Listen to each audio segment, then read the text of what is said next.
नमस्कार दोस्तों। 4 मार्च 2026 की वो सुबह भारत के लिए एक बहुत बड़ा वेकअप कॉल थी।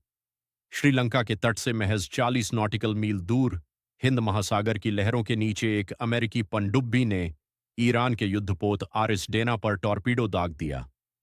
कुछ ही सेकंड में वो जहाज समुद्र में समा गया और उसमें सवार 87 ईरानी सैनिक मारे गए। लेकिन सबसे हैरान करने वाली बात जानते हैं क्या है? यह वही जहाज था जो सिर्फ 2 हफ्ते पहले विशाखापट्टनम में भारतीय नौसेना के साथ कंधे से कंधा मिलाकर मिलन 2026 एक्सरसाइज में हिस्सा ले रहा था। भारतीय नौसेना ने खुद इसे ब्रिजेस ऑफ फ्रेंडशिप यानी दोस्ती का पुल कहकर स्वागत किया था। और आज जब हमारे उसी दोस्त को हमारे ही पिछवाड़े में डुबो दिया गया, तो भारत सरकार की तरफ से एक शब्द भी नहीं निकला।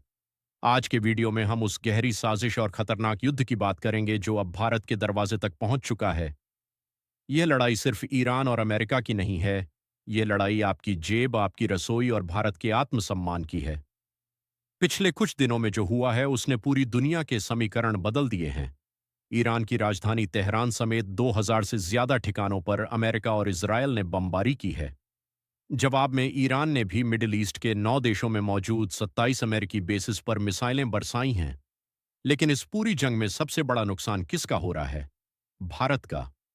जरा टाइमलाइन पर गौर कीजिए। 26 फरवरी को प्रधानमंत्री मोदी इजरायल में थे। वहां उन्होंने नेतन्याहू के साथ डिनर किया, इजरायल को फादरलैंड तक कह दिया और रिश्तों को एक नई ऊंचाई पर ले गए। उनके भारत लौटते ही 48 घंटे के भीतर ईरान पर हमला शुरू हो गया। इजरायली अधिकारियों ने तो यहां तक कह दिया कि उन्होंने हमला तब तक रोका था जब तक पीएम मोदी वहां से निकल नहीं गए। क्या भारत को एक ढाल की तरह इस्तेमाल किया गया? और इस दोस्ती की कीमत क्या चुकानी पड़ रही है? ईरान ने दुनिया के सबसे महत्वपूर्ण तेल रास्ते स्ट्रेट ऑफ हॉर्मोज को बंद कर दिया है। दुनिया का 20% तेल यहीं से गुजरता है। भारत अपनी जरूरत का 55% तेल मिडिल ईस्ट से मंगवाता है। अब जब ये रास्ता बंद है तो भारत में तेल और गैस का संकट खड़ा हो गया है। सरकारी दावों के मुताबिक हमारे पास 74 दिनों का तेल रिजर्व था, लेकिन अब खबरें आ रही हैं कि सिर्फ 25 दिन का स्टॉक बचा है। इसी का नतीजा है कि एलपीजी सिलेंडर के दाम रातों रात 60 रुपये बढ़ गए हैं और पेट्रोल डीजल की कीमतें आसमान छूने वाली हैं। सबसे शर्मनाक बात तो यह है कि कल अमेरिकी ट्रेजरी सेक्रेटरी ने खुलेआम कहा कि उन्होंने भारत को 30 दिन के लिए रूस से तेल खरीदने की परमिशन दे दी है। सोच कर देखिए, क्या एक संप्रभु और आजाद देश को अपनी जनता के लिए तेल खरीदने के लिए किसी दूसरे देश से इजाजत लेनी पड़ेगी? क्या यही वह विश्व गुरु वाला भारत है जिसका सपना हमें दिखाया गया था? अमेरिका हमें डेड इकोनॉमी कहता है, हमारे छात्रों को चैन में बांधकर डिपोर्ट करता है और फिर हमें बताता है कि हमें किससे व्यापार करना है और किससे नहीं। इतिहास गवाह है कि भारत की विदेश नीति हमेशा स्ट्रैटेजिक ऑटोनॉमी यानी अपनी मर्जी से फैसले लेने की रही है। 2003 में जब अमेरिका ने इराक पर हमला किया, तब अटल बिहारी वाजपेयी जी ने अमेरिका के भारी दबाव के बावजूद भारतीय सेना भेजने से साफ इनकार कर दिया था। 2011 में मनमोहन सिंह जी ने लीबिया पर पश्चिमी देशों के हमले की खड़े शब्दों में निंदा की थी। लेकिन आज, जब ईरान में स्कूलों पर बम गिर रहे हैं, जब हजारों बेगुनाह लोग मारे जा रहे हैं, तो भारत सरकार ने चुप्पी साध ली है।